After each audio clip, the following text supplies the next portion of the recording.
just try to like channel where they're at.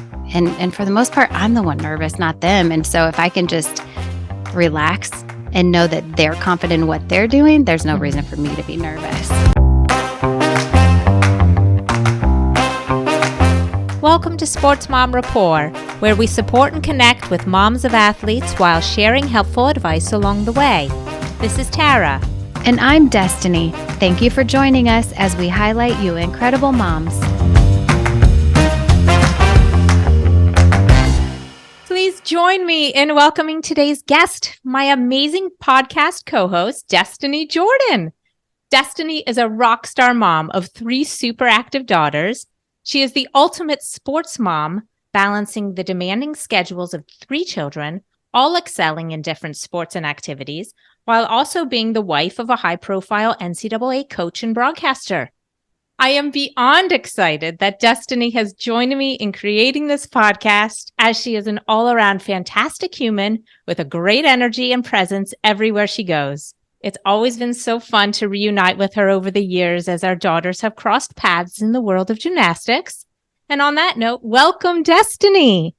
Wow, thank you so much. That was quite the welcome. Thank you, Tara. Yes, we're so excited to learn more about you and have this conversation. So, Destinee, will you share with us about your daughters and their interests, and also about your own athletic background and your passions? Absolutely. So I will start just with my own athletic background, and then I will get into my daughters and their background. So essentially, I started off as a gymnast as a young girl and transitioned into cheerleading a little bit and dance. I enjoyed gymnastics all the way through high school, and then in college did a little bit of cheerleading at Indiana University. So that was fun and exciting.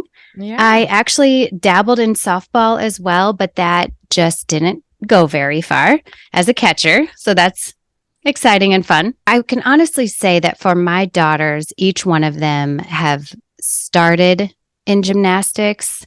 I have 3 girls. I have a senior in high school currently, a freshman in high school, and then a 4th grader. They are just joys of my life. They keep me busy, obviously. I just love pouring into them and uplifting them in their endeavors. They each started in gymnastics, but obviously with different personalities have segued into different sports. My oldest is a gymnast, committed to do gymnastics at the Division I collegiate level. My middle daughter is a soccer player. She's about 5'11", and gymnastics definitely was not in the cards for her with her height and just her interest level. So she loves soccer. She hopes to pursue soccer further, potentially at the collegiate level. And so we're enjoying watching her blossom. And then my 4th grader, she is a Spitfire. She loves gymnastics. She does compete gymnastics. She also is on a basketball team that her dad helps coach.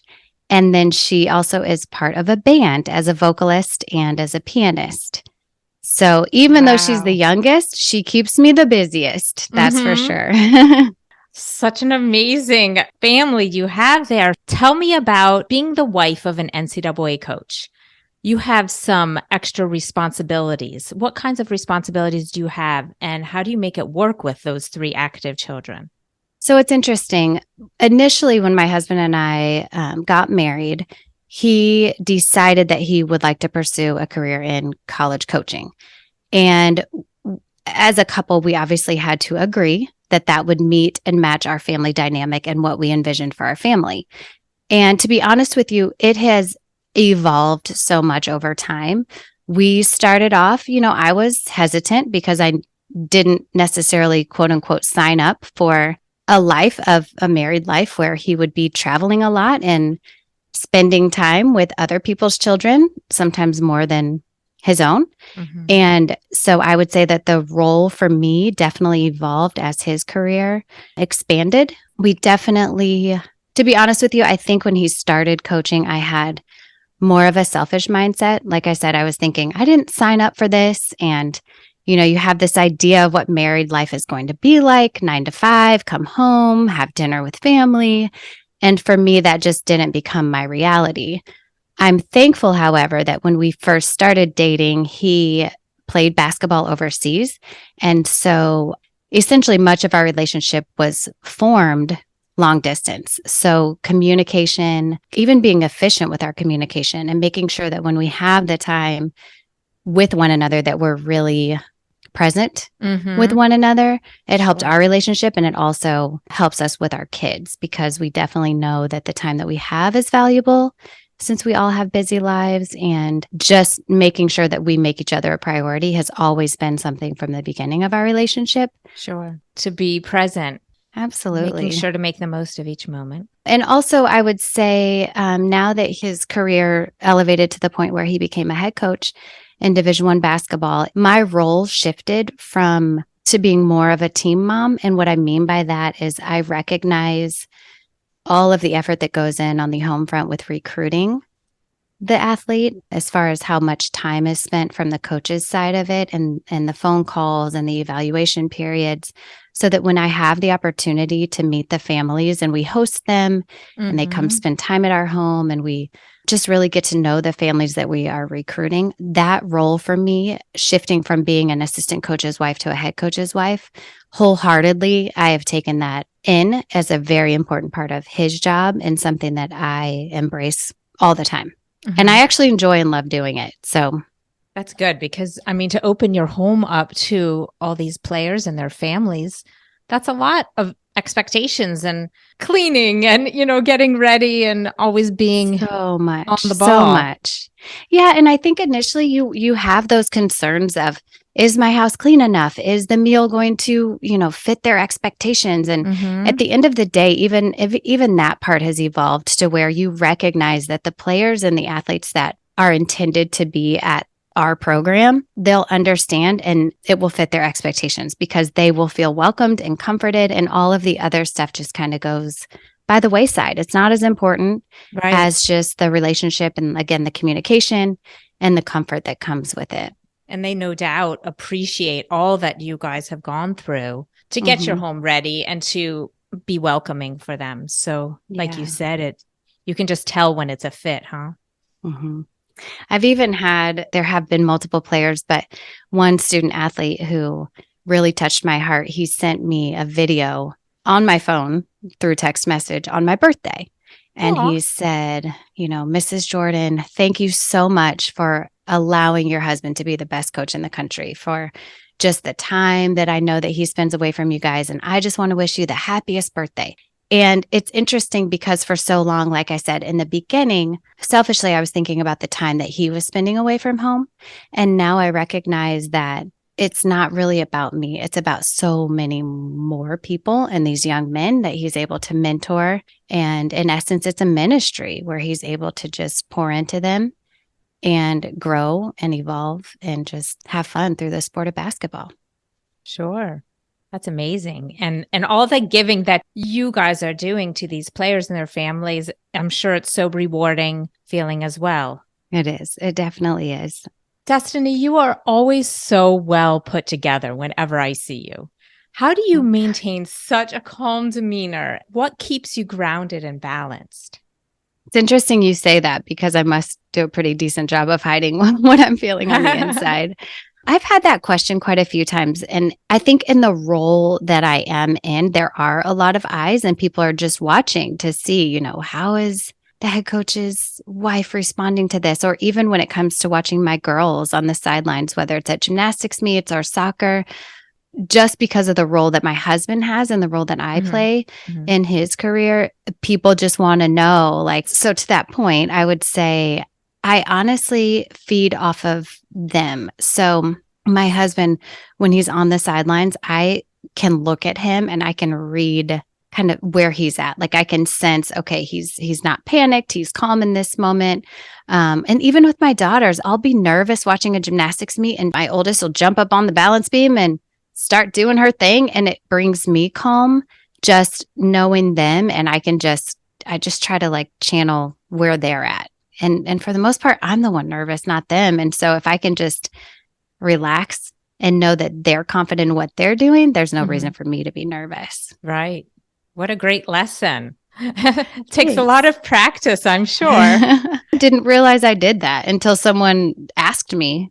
Actually, I've been asked quite a few times. And it's like, I think I just look at them and just feed off of their calm. So feel the calm, and they feed off of you. They see that you're calm, so it makes them calm, right? Potentially. Yeah. Thank you. Do you have any must-dos in your routine? You're always very active. Do you have any go-to workouts, things that make you feel complete each day?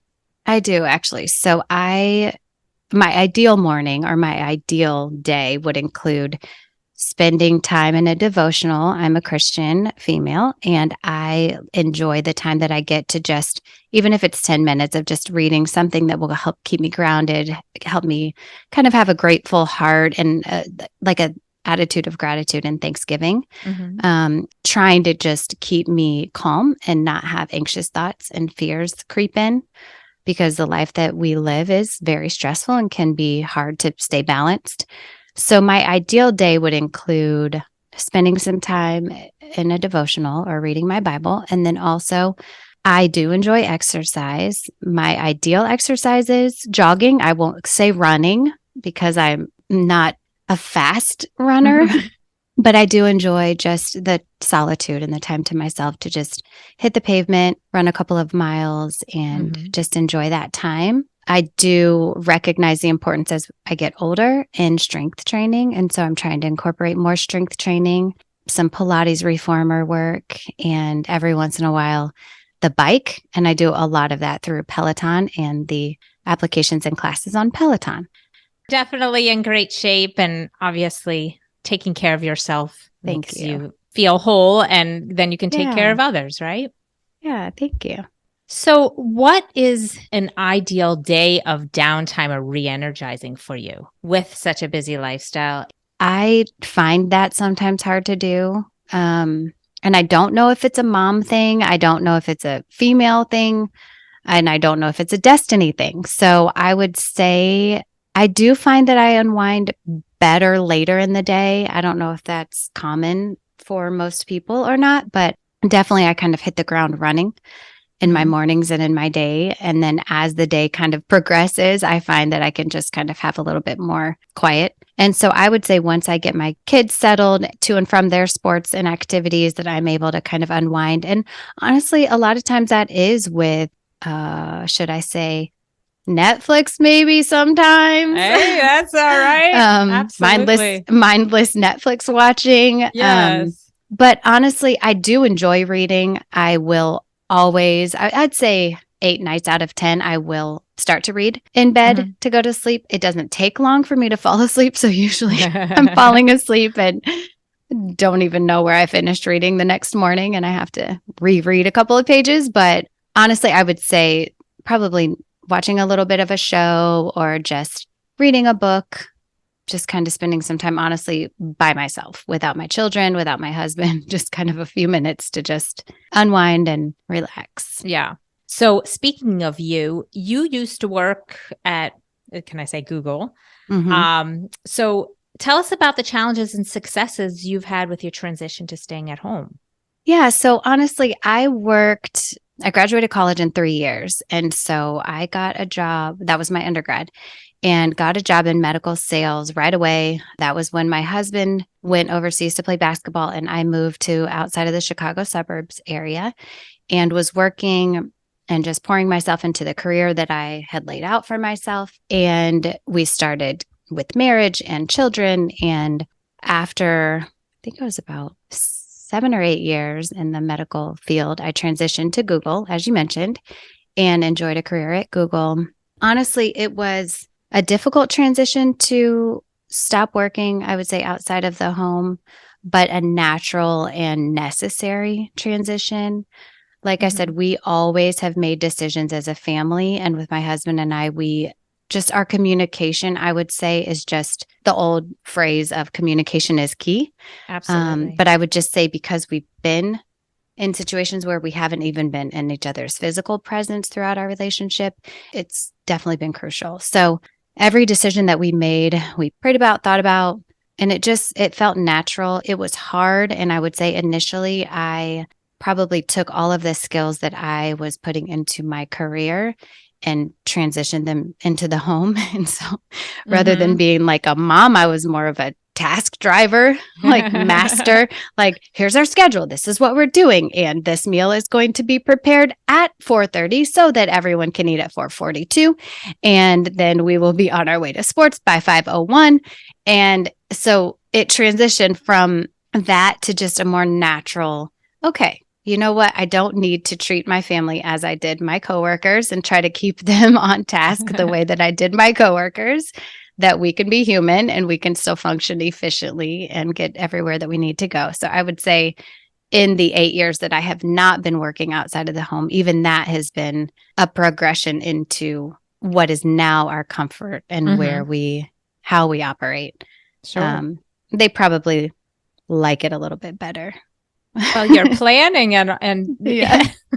I mean, that all has helped you manage everything smoothly. And for the household, it's in preparation in all aspects of your life, no matter whether you're working outside of the home or not. So, yeah, it is interesting because you see the skills that you use in a career and how they do become a part of who you are. And I would say, having a sales and marketing background and medical, it was very much like I can see now that I have creative ideas and I have, like you said, strategy is involved in our day-to-day lives and big picture, very big picture oriented for me. And so it's just fun to see how it's evolved. But I would say it wasn't easy, but it was natural and necessary.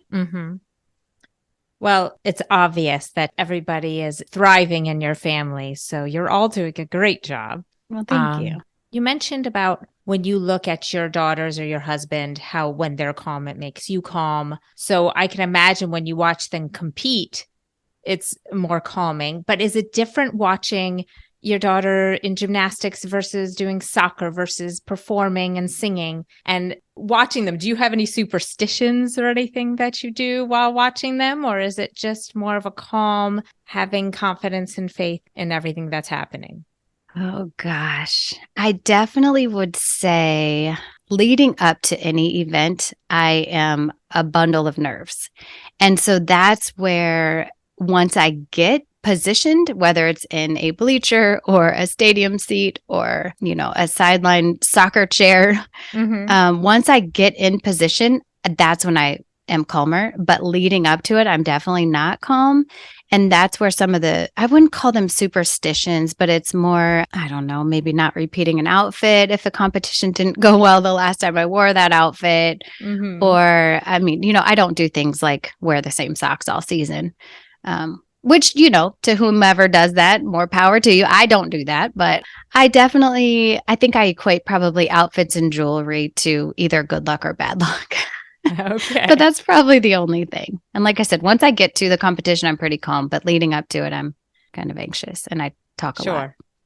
So what is your philosophy on your daughter's training, no matter the sport? I would say for our family, we emphasize from the time that they want to get involved in a sport, we definitely encourage athletics as well as music. All of our girls have dabbled in athletics and in music. We encouraged them, as far as our philosophy, to always be pursuing an individual sport and a team sport. And so for us, that was important because we just feel that you get different values sets from team sports than you do from individual and vice versa. So I think I mentioned that all of my girls did at one point start or try gymnastics, and a lot of that with strength and just self-confidence. The flexibility can transition to a lot of other sports, but I feel like being in an individual sport where you have to have poise and discipline and confidence, I think you get a lot of that internal, like intrinsic motivation from an individual sport. And then when it comes to a team sport, I think, we've always felt like you are going to go out into the world when you leave our house and be a fully functioning adult, and you're going to work with cohorts and on teams and projects. And no matter what career you choose, you will always have to work with other people, and you will find times that you have to dig in and encourage others, even if you may not quote unquote like them. So Mhm. there are times just being a member of a team just teaches you so much that you can't get out of an individual sport. So we always encourage them to do individual sport as well as a team sport, and then kind of watch how that is evolved for each of them. When it comes to music, both my husband and I are not musicians. And it's one of those things that we are like, it'd be really cool if we could play an instrument or if we actually were gifted with a musical voice. And Never so, too late. well, I might have purchased my husband a guitar one year for his birthday because he was so wanting to pick up a hobby. And that kind of worked for about 4 or 5 lessons, and it just didn't go anywhere after that. So, Well, life happens and life priorities. happens. When you're at Yeah, different times of your life, you have more time for hobbies and that's true. whatnot. That's But true. maybe there'll be So, more time later. yeah. What great philosophies. Character for life, no matter what you're doing. Team sports, you're going to be working with other people. It's important to be confident in yourself individually. I love all that. So, your eldest will be joining the gymnastics team at Michigan next fall. Yay, go Woohoo! blue. Go blue. So, tell us about the recruiting process for her, if you don't mind, and how you handled it, and any particular lessons you will definitely carry on for your next two, whether in the same sport or not. Yeah. So, with the recruiting process, specifically with gymnastics, we quickly found that gymnastics is a sport that requires more self promotion, a little bit more like feet to the ground work as far as the recruiting process. And in comparison to some of the other sports, such as basketball or football, or it was eye opening, I think, for both my husband and I, how much work Ava specifically had to do to promote herself and to become more visible, to build the relationships. And so for her, the recruiting process very much was started with sending emails and sending videos and asking for phone calls and asking for times to just get the coaches on the line to get to build the relationship. And it wasn't so much for her, the coaches initiating, it was more her initiation. And so that was a lesson. It was hard because there were times that she had schools on her list that, rejected her and said, no, you're not what we're looking for, but good luck in your endeavors. And so humbling for sure. But the schools that did build the relationships and the schools that did take time to watch her videos and make phone calls, and she was incredibly, as were we, appreciative for those coaches and those schools. I would say for me, one thing that I had to do through the process was recognize, one, that all sports are different at the collegiate level, across different divisions and across different sports, as far as walk-on, scholarship, partial scholarship, 1-year scholarship, 4-year scholarship. I mean, there are so many variations in what different schools, different programs, different coaches are looking for, not necessarily in gymnastics, but across all sports. So I think I was coming from the lens of basketball, where it's a world where everyone on the team has scholarships, and the people that walk on typically are at a tryout on campus. And so it just was an eye-opening experience for me to recognize that specifically in gymnastics, I guess for lack of better words, I had to humble myself a little bit and say, she is going to pursue the best opportunity for her, even if that's not what we maybe thought would be, they're going to be throwing 4-year scholarships at her. Mm-hmm.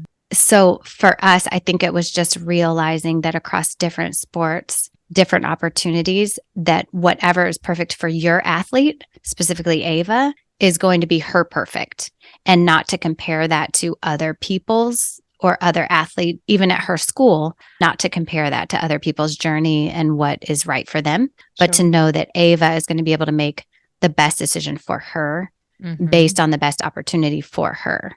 And so kind of having to take a back seat. So to that point, both my husband and I let her forge the path. We did not sit in on most of her phone calls with coaches unless we were asked to come into the room. We wanted her to have the independence, take the initiative, to have the hard conversations of, where do you see me fitting into your program? We wanted her to ask, not for it to come from us. I can't say that I didn't like maybe listen in on the other side of the door quite a bit, but we did. We gave her quite a bit of ownership when it came to her recruiting process. And I don't think I would do that any differently if I had to do it over again with my other girls. Excellent. So many lessons that she's learned and you've learned in holding Sure. back and trying to let her create her journey while offering guidance and empathy and comfort for her, but letting her lead the way. I love that. Yeah. So changing gears a little bit, do you have any places that you love to travel as a family or any dream destinations? Oh, gosh. Oh, we love to travel. Now that the girls are older, it's become, I wouldn't say more enjoyable, but probably more enjoyable because we can do more adventurous vacations or just kind of eye-opening types of vacations. We took the girls this summer to Europe and spent about 10 or 11 days just watching their worlds become bigger in a sense. You know, they've existed in this bubble of their world, and just for them to just travel and take trains and metros and get lost and have to get on the other one and go the other direction and not have a clue what people around them are speaking and saying. And just that was so exciting and so fun. I will say my husband and I have talked about taking the girls to Africa, and not, you know, maybe not like what you would envision for a trip to Africa, but more immersing them in real. I don't want to say that safaris aren't real, but that would probably be a portion of our trip, but just really exposing them to our heritage and just what life could have been like for our ancestors and ways that they can maybe broaden their horizons and get involved in other communities and cultures. And just, so I would say we love to travel. We look forward to more travel, and travel that will be adventurous, but challenge us like mentally and emotionally so that we can become better humans. Sure. Enjoying, immersing, and learning from those around us. I love that. So how do you envision the impact of this new podcast that we're starting, and what excites you the most about it? Ooh, good question. Well, I have to say, honestly, when we talked about the podcast and creating a podcast to support and embrace and lift up other sports moms, it felt like a need. I would say when you and I got off of the phone, it's almost like when you see a car, like when you decide that you want to purchase a new car and you think you might want that certain car and you start to see that car everywhere. That's kind of the experience I had after you and I had our initial phone conversation. There were probably 3 or 4 conversations I had in that following week where I thought, there's something there. I think we can really come together and have these tough conversations and learn from each other, like you said, and grow and evolve. So my vision for the podcast would be that we can just come to a place in this podcast and be vulnerable and to share honestly and openly, whether it's challenges that we can all hear about and learn from, or whether it's wonderful things. Because let's admit it, everything in the world of sports isn't beautiful and easy and seamless. There's challenges. I think if we can just know we're not alone, and that we can do this, and we can balance working inside, outside of the home. We can balance the time demands. We can balance the finances the demands that it may put on our family. I feel like if we just know that we're not alone in helping our kids pursue their dreams and goals, that it's going to help us all just be better and stronger. I couldn't agree more. Yay. I'm so excited to have you on this journey with me. Me too. Oh, thank you. It's been so much fun so far, and we're just getting started, right? I know. Goodness. It'll be wonderful. We're excited for all the ladies that are out there listening. Yes. To just know that we're here for you. We're in it together. The rapport, the harmonious relationship, and the understanding that we have for each other. We can all learn from each other and be there for each other. Yes. Do you have any particular point of advice that you'd like to share for other moms of athletes? I would just say not to necessarily get bogged down by the day-to-day nuances or the challenges that present themselves maybe one week to another. to take a step back and look at the big picture. And like you said, maybe what is your family's philosophy on athletics? Why do you have your child involved in sports? And if you're honoring that, then you're doing everything right by your child and by yourself, and not to get into the weeds of details, the tiny details, because everything will work itself out for that child specifically in the way that it's supposed to be for them. Excellent advice. Thank you, Destinee. Yay. Do you have any guilty pleasures you'd like to share with us? Oof. One guilty pleasure. Well, let's see. I already admitted one, which was Netflix. And I don't think I'm alone in that. I think people like because you can learn from Netflix. You can, absolutely, The Mind Explained is going to teach you a little bit different than, The Crown. It's just different, But we all need some downtime. We all need to learn and decompress. Yeah, absolutely. Well, I like to bake, but I don't bake healthy things. So then that equates to eating my yummy, baked goods. So that would be a guilty pleasure, baking unhealthy things that I can then eat. Any favorites? I love cookies. I'm a cookie person. So any cookie. Yeah. But the thing is, I have a gluten allergy. And so that's what makes it a little healthy, but it actually isn't healthy. It's just what I have to do for my body. But I still put butter and sugar and all that stuff in. It's all good. It's all good. We need a little bit of everything, right? Everything in moderation. Yeah. So how can listeners keep up with you, your social media or websites? Yeah, so I actually do have an Instagram. People can definitely follow along, ddjordan13. ddjordan13 is my Instagram handle. And people can feel free to reach out on our website, sportsmomreport.com. I'd be happy to hear from you and communicate with anyone who feels the need to reach out. Awesome. Sounds great. Thank you so much, Destinee. It's been so much fun. We talk all the time, but having a little bit of a different conversation and good stories and advice. Thank you so much. We're so glad you've joined us today. Thank you for listening. Upcoming episodes and show info can all be found at sportsmomreport.com. If you've enjoyed the show, please share it with a friend. We'd love to hear from you, so please reach out to us with any comments, or if you or someone you know would like to share their story and connect with us.